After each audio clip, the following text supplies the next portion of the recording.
I mean, I think it's important to recognize that one of the aspects of traditional diets is that people were not individualistic. They were not just worried about themselves. One of the things that really distinguishes the cultures that Weston Price studied from our society is that pretty much everybody in the culture ate the same way and ate the same food in community. And so you weren't a weirdo for eating these foods, you were part of the community. And so one of the pieces in the founding of Three Stone Hearth was to create a community that supported this kind of eating. So when you're not an outsider who's somebody who's like a health nut, or that your relatives think think too much about food. You're part of a community that all knows that food's important, recognizes that food is important, and puts the attention into preparing the food that will be nourishing.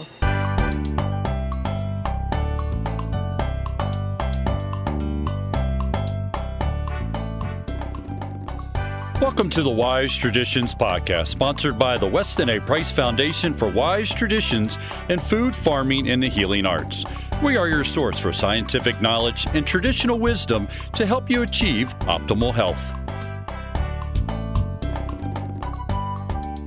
I'm your host, Hilda Labrador. This is episode 150, and my guest is Jessica Prentice.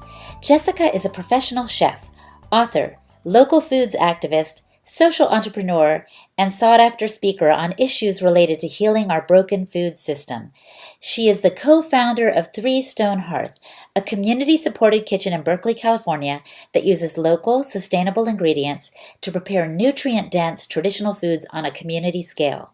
Jessica shares with us today what motivated her to start this unique kitchen. As you might imagine, it has to do with how traditional people prepared their food. Hint, they didn't do it alone in their own separate little houses. So together we discuss the importance of our connection with each other today, our connection with animals and nature, and how we can better work within the ecosystem, and how eating less meat might not be the most sustainable option for our health or a healthier planet. It's a fascinating conversation. I can't wait to get to it, but first we want to just do a quick thanks to our sponsors. Vintage Tradition Tallow Balm, the original whole food of skincare. Check out their new products, including a paperboard tube for lips and on the go at vintagetradition.com. And Ancestral Supplements, putting back in what the modern world has left out. New Zealand sourced liver, organ meats, and bone marrow in convenient gelatin capsules. Order yours today at ancestralsupplements.com. This is Holistic Hilda, and you're listening to Wise Traditions. Welcome to Wise Traditions, Jessica. Thank you so much for having me. I'm glad to be here with you. Here we are in El Cerrito grocery store in Richmond, California, not Virginia. And I had to come all this way because you have some amazing stories. And I wanted to start with the one about the woman, let's just call her Meg. Meg, who was diagnosed with MS and started eating food from Three Stone Hearth. Tell us what happened.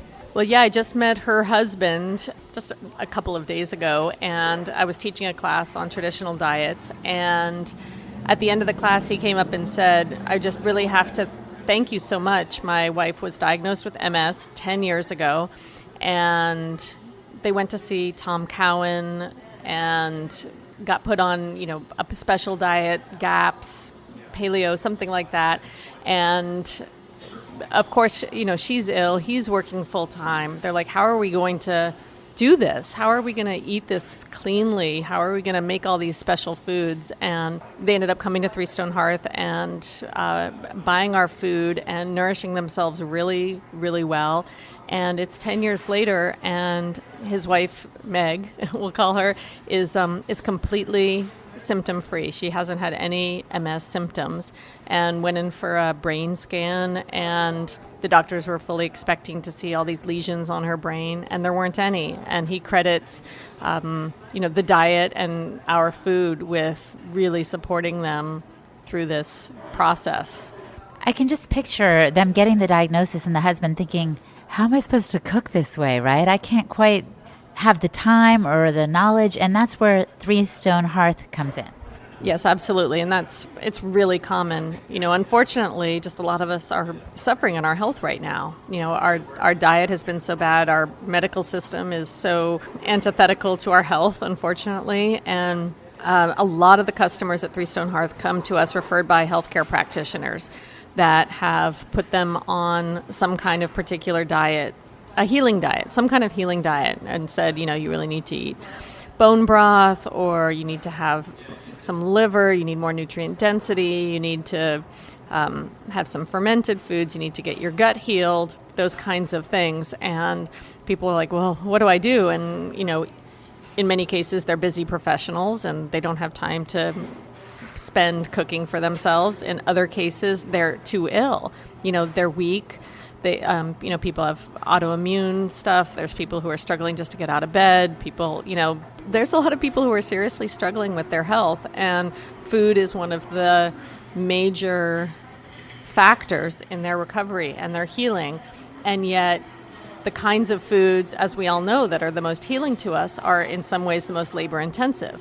They're time intensive, they're labor intensive, they have to be sourced well, and all of that is a lot of hard work, especially for somebody who isn't, a food hobbyist. I mean, that's the other thing. It's like some people can take it on and be like, okay, I'm sick, so now I'm going to just devote myself 24/7 to making the foods that heal me, and that's great.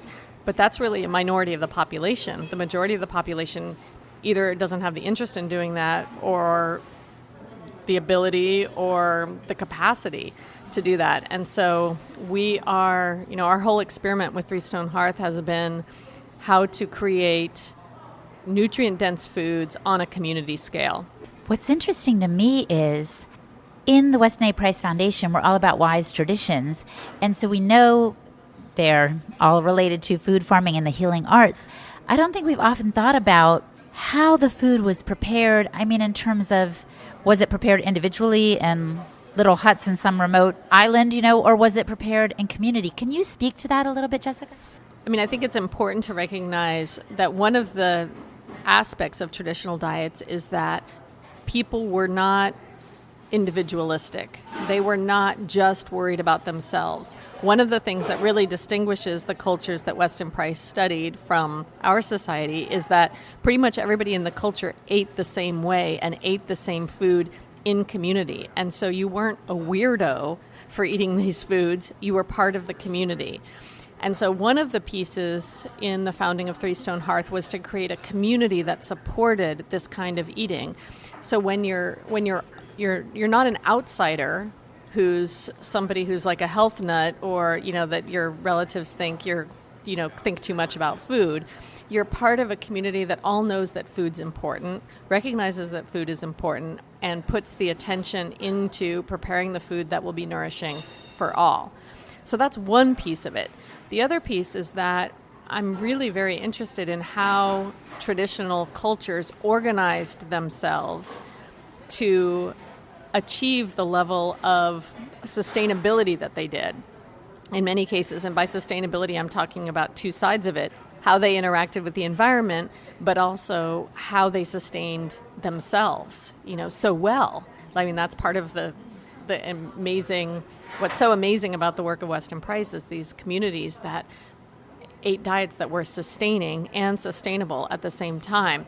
And so what was underneath that, not just in terms of the food knowledge, but in terms of the structures that they employed, how did they work together? How did they get along? I mean, we'll occasionally hear about one of them, like,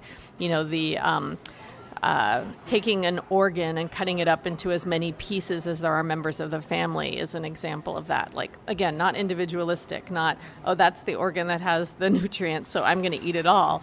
Oh, but there's the organ that has the nutrients, so I'm going to divide it up equally amongst all the family members, and everybody's going to get a piece, just for example. But I'm very inspired by indigenous forms of governance and organization and relating to the earth. So this way of eating is not only nutrient dense, but it builds community. And as you said, it's not damaging to the environment. And on the contrary, it sustains and regenerates it. Yeah, absolutely. We actually have our first scientific evidence of that, which was about a year ago. A paper came out that studied an ecosystem in Canada and was able to sort of prove definitively that over probably 13,000 years of indigenous interaction with the land, that the land was healthier than it had been before the indigenous contact. And so, the forest was more biodiverse. The topsoil was built, So, we have all these examples now, of course, of our way of interacting with the land being, ruining it, essentially, or damaging it. Damaging it to ruining it, we're waiting to see, but it's not good. And here we have examples. This is the first time it's been, proven scientifically, but we have examples of human communities interacting with the landscape in positive ways, having a positive impact. And of course, we know that this can happen because, for example, I know some farmers who, they were a couple, they had 4 daughters, they raised 4 daughters, and I think they had 5 acres. They were farming that whole time. They farmed for 30 years on this 5-acre plot.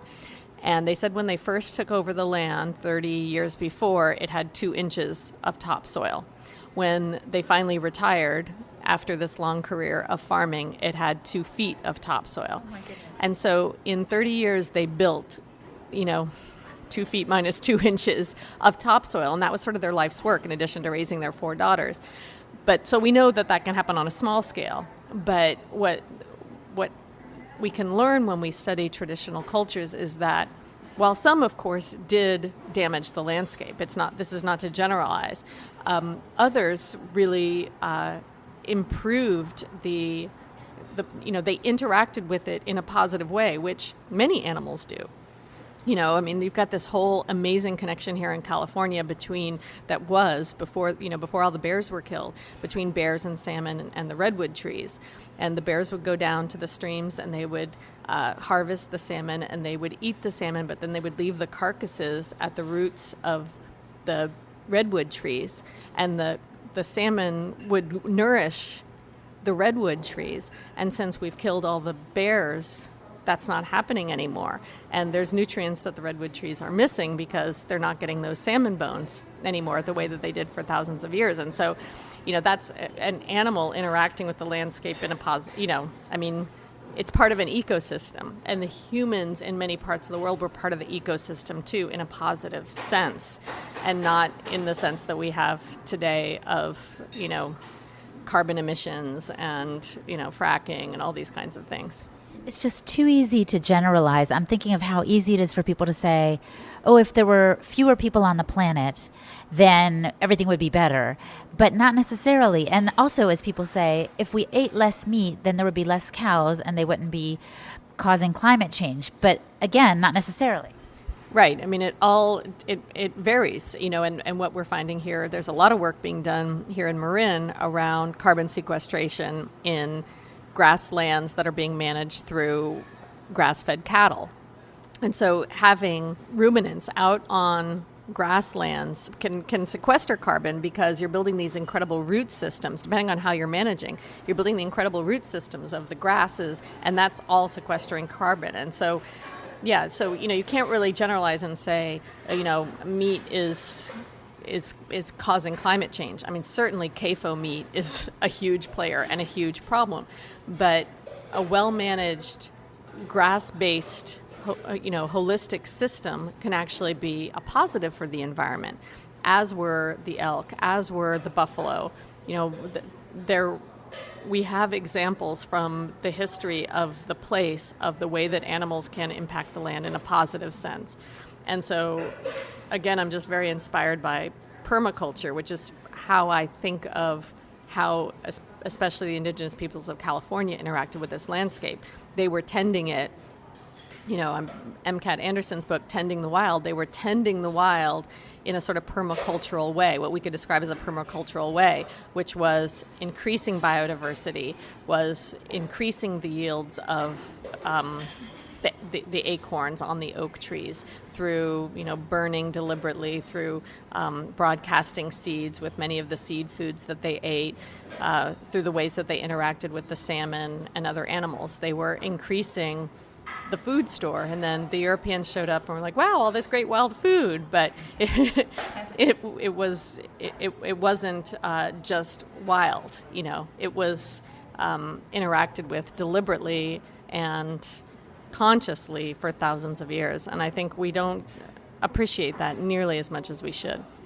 So thinking of the word tending takes me back to Three Stone Hearth. I feel like you're really tending to people's health through providing the food, but I also like the structure of the organization. Can you tell us a little bit about that? We organized from the beginning as a worker cooperative, and it's very important to me that the organization be sustainable as an organization and be resilient as an organization. I'm really into resilience. I'm into resilience of our health. Like, I want to be able to eat, sugar every once in a while and not have it, throw me completely off. I want my system to be resilient enough that I don't have to eat a super pure diet because I've nourished the whole. Like, the whole is nourished deeply through the bone broth and through the other nutrient-dense foods, so that then, when something comes my way, I'm okay, Yes.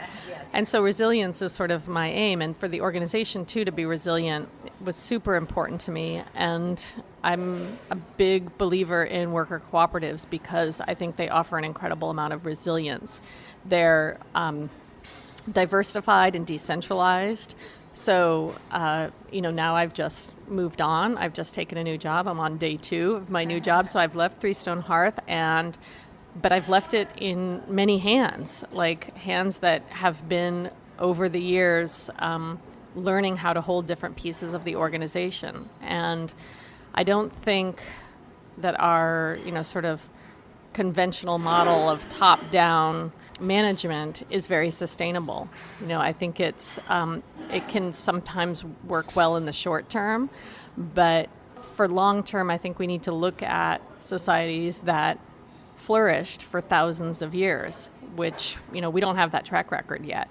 And industrialization doesn't have that track record yet. And when you look at where did societies flourish for thousands of years, what you're really looking at is hunter-gatherer societies that lived on a particular landscape for a very, very long period of time. And they tended to be one writer has described it as egalitarian individualistic. So there's a real balance between a sharing, and there's not a big wealth disparity, but there's also not a complete flatness. So you do have people who have more, and you have people who have less, but you've got systems in place for sort of redistributing that excess. And there's not really any motivation to accumulate excess in a hunter-gatherer society because you have to carry it around with you, and that's not beneficial. But also there's a high level of individualism in the sense of respect for individual decisions and autonomy. And there's not coercion. There isn't, in many cases, and of course I'm generalizing, but this is well documented in the work of Hugh Brody, who's an anthropologist, who points this out, that a pattern that he sees in hunter-gatherer societies is this real respect for individual decisions and an unwillingness to tell anybody what to do. But then there's it's not without hierarchies, but the hierarchies are ones of credibility and respect. Elders build up expertise, and then an expert will say, okay, I'm going to go hunt over here because this is where I think the hunting is going to be good. And then other hunters will either decide, oh, that person has expertise, so I'm going to follow them, or no, I think I've got my own idea, I'm going to go over here. But there isn't this like, oh, you idiot, you should be following the expert. You know what I mean? Like, and that's something that I'm really intrigued by, that egalitarian individualism, that balance between a caring for the whole and yet a real respect for freedom and autonomy that can go with it. And I think we've been sort of brainwashed to think you can't have, you can only have one or the other. You can't have both. But when I read the literature, I really see examples of both happening at the same time. And so that was sort of my dream for Three Stone Hearth, was to try to bring those two pieces together. And sort of we used a combination of being a worker cooperative, which tends to be very egalitarian, and all the profits are shared among the worker owners, for example. And we used a lot of self-management approaches, which tend to be very interested in freedom and autonomy. And it's a challenge because this is not the kind of society we've grown up in. And so it's a lot of unlearning and relearning and, feeling like this doesn't fit and this doesn't feel normal. We go to schools that are very hierarchical in a conventional way. They use a lot of coercion, and we don't have this experience of being sort of really respected from a very early age to make our own decisions and given a lot of freedom to mess up, and it's okay to mess up, and you learn from that. And so, yeah, it's been a big journey and a big experiment. And now that I'm stepping away, we'll see what happens next. Coming up, we learn about the unconventional business model that helped Three Stone Hearth find success. And we discover that Jessica was actually the person who coined the term locavore. We pause now for a quick thanks to our sponsors, Ancestral Supplements. Ancestral Supplements offers New Zealand-sourced bone marrow and nose-to-tail organ meats like liver, heart, kidney, pancreas, spleen, and more in simple, convenient gelatin capsules. Traditional peoples and early ancestral healers believed that eating the organs from a healthy animal would strengthen and support the corresponding organ of the individual. In other words, a person with a weak heart was fed the heart of a healthy animal, and so on. I know organ meats are great for us, but honestly, I don't think I get enough of them in my diet. So I personally went ahead and got some of these supplements for myself. Visit ancestralsupplements.com so you can do the same. Ancestral Supplements, putting back in what the modern world has left out. And the Weston A. Price Foundation. Our Wise Traditions Conference is quickly approaching, you guys, and we would love it if you could join us. If you enjoy this podcast, you are going to be over the moon about meeting folks face to face. Many familiar voices and faces will be at the conference, including me, Sally Fallon Morell, Dr. Tom Cowan, and more. Plus, we are going to screen the film Generation Zapped, followed by a Q&A with producer Sabine El Gamayel. So together we will transform our health. Join us. Just go to wisetraditions.org and register today. And when I say today, I'm not kidding. There's just a couple of days left for you to get the early bird discount. So please don't wait, and we'll see you there.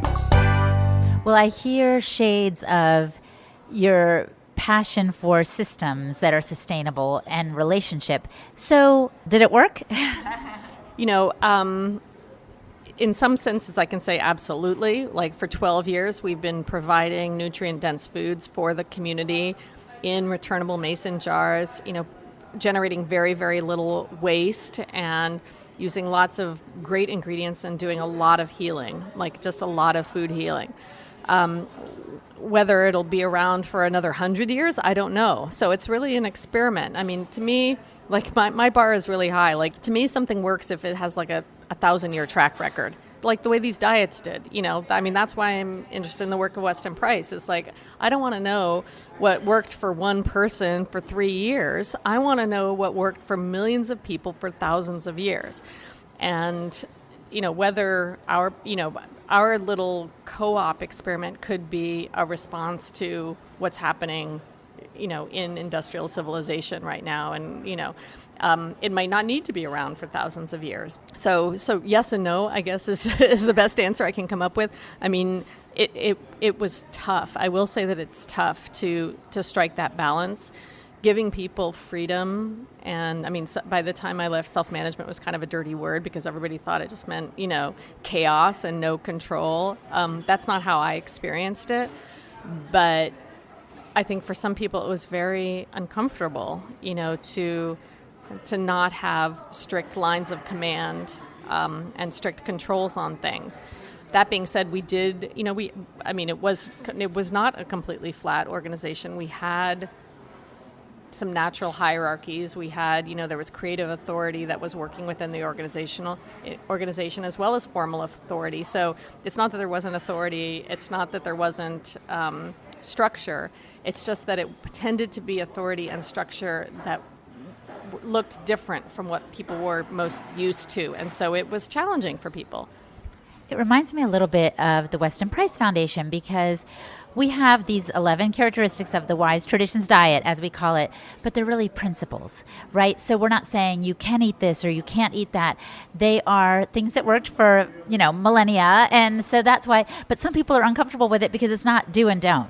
Yeah, and that's actually what I love about it. It's not do and don't. To me, it creates a sense of what the universe of nourishing diets can look like. It's the broadest possible sense. And then within that, you could choose a diet that was, particular to your religious beliefs, or you could choose a diet that was particular to your body type or to the particular healing that you needed at that time. So it's not, like you say, it's not saying do's and don'ts, because you can't say do's and don'ts, because, I mean, you look at these diets and some of them ate dairy and some of them don't. Some of them, eat seed foods and some of them don't. Some of them eat a plant-based diet and some of them eat an animal-based diet. So it's not saying that you have to eat a certain way. And that's part of what I love about it. But it is saying that, some things are pretty universal, like, fats being a major, part of the calories, and but ranging from 30% of calories to 80% of calories, which is a huge range, but it's not going down to 10% of the calories, So there's guidelines that really are usable and workable for people without being prescriptive and without saying that you need to, reject your religious beliefs or your family heritage or any of those things. There's space for all of that within this diet, which is part of what I love about it.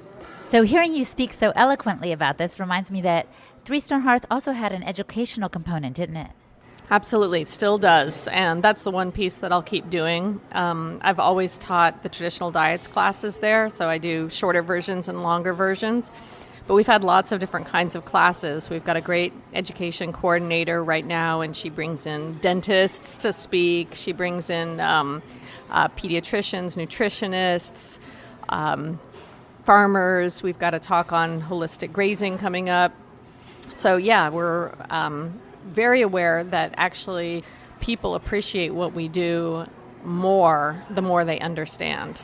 Like, basically, the more educated anybody is about food and health, society, economics, environmentalism, global warming, anything, the more they appreciate what we're doing, because what we're doing is aspiring to be transformative on all of those levels.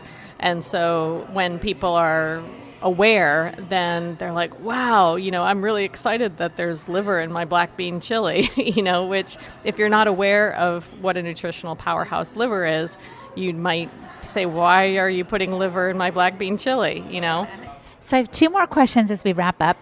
One is, it just sounds so wonderful, Jessica. Can this be replicated, and has it been? So I think it's replicable. There's some people working on doing a very, very similar model in Colorado right now. And it's a small group of 3 people. And I'm very excited to see how they do, because to me, the cooperative aspect is at the core. And so if one person tries to do it, it's just not really what we did, which was, it was 5 of us that co-founded the business all together. Really, we planned the business, we wrote the business plan, we took the risks all equally, and shared holding that business through its earliest phases. And then over the years, we attracted more worker owners who are holding it. And when I left it in all of these great hands, all these hands that were holding it. And so I think, part of what's happening now is that it's time for that organization. That organization has outgrown the container that the founders created for it, which was a very strong, really wonderful container for a long time.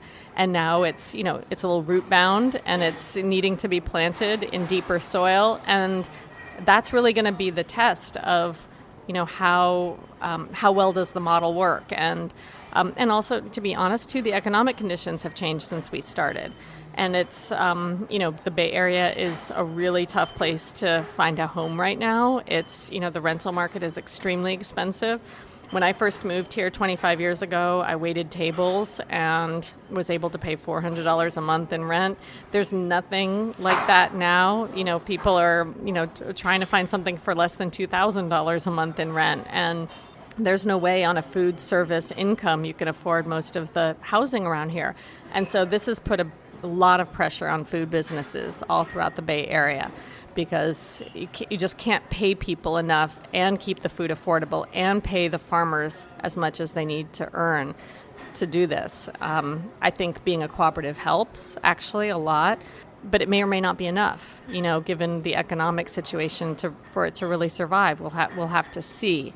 There's there's definitely some challenges. But like I said, the more people understand about their food, the more they see food as medicine, and the more they're willing to put their money where their mouth is, so to speak, and pay for high quality food and understand why it's so important, the more sustainable that business will be. Okay, so I have to ask you one more question before my final question. So this is the penultimate question. Did you coin the term locavore? Yes, I did. That's so cool. What were you thinking? How did it come to mind? Well, it was very specific circumstances. I had an acquaintance who I'd met through the local food movement who I was working on my book. I was on a writer's residence, and she was working at a bookstore very close to the writer's residence, but I knew her from before.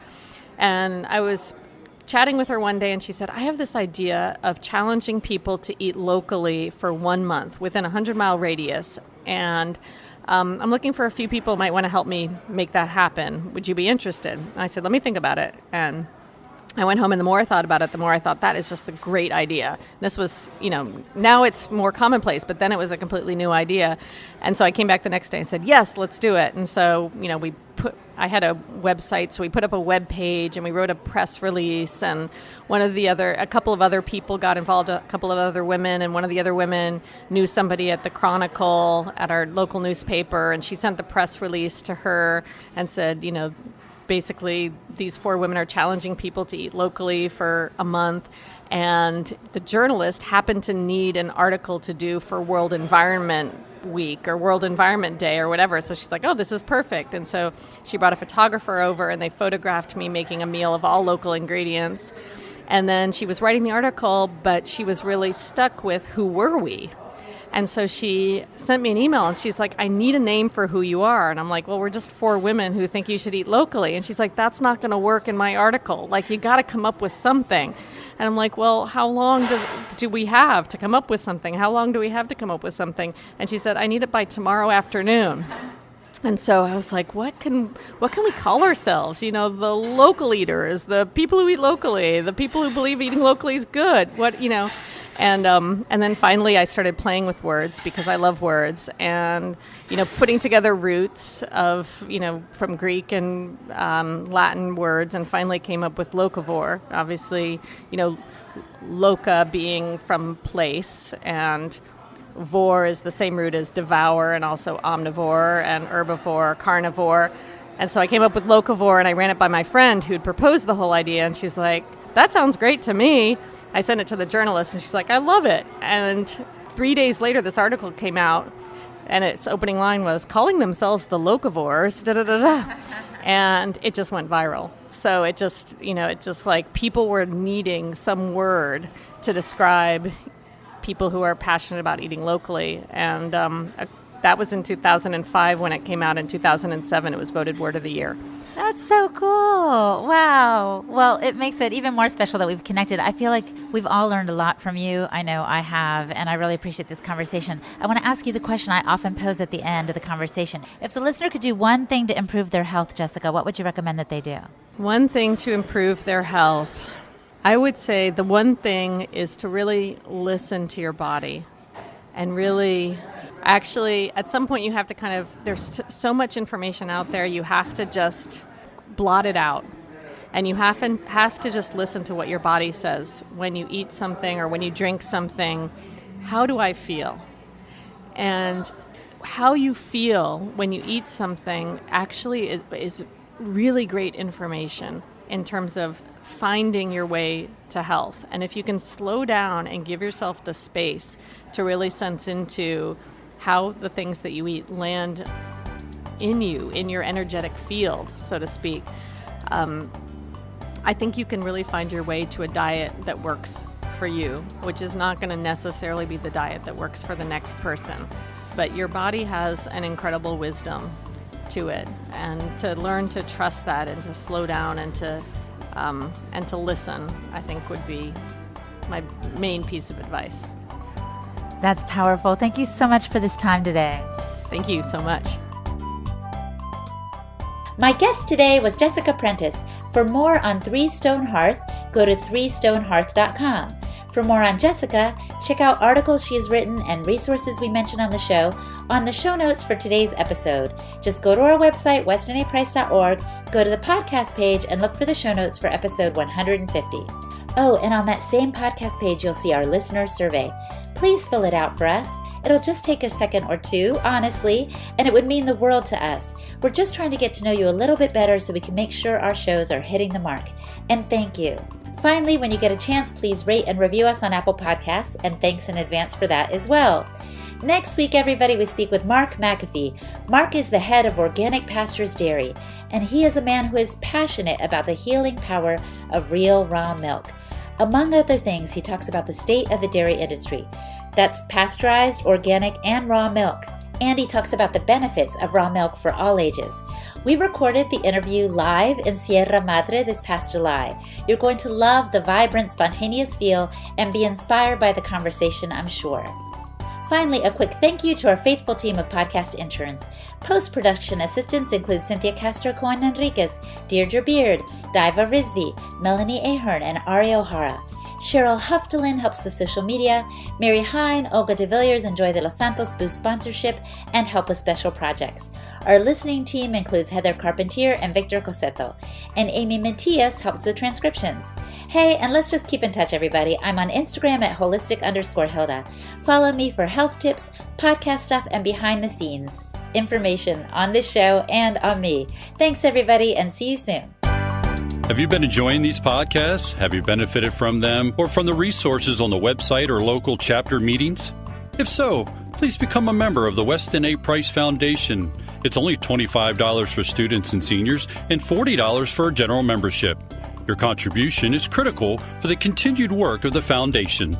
Wise Traditions is brought to you by the Weston A. Price Foundation for Wise Traditions in Food, Farming, and the Healing Arts.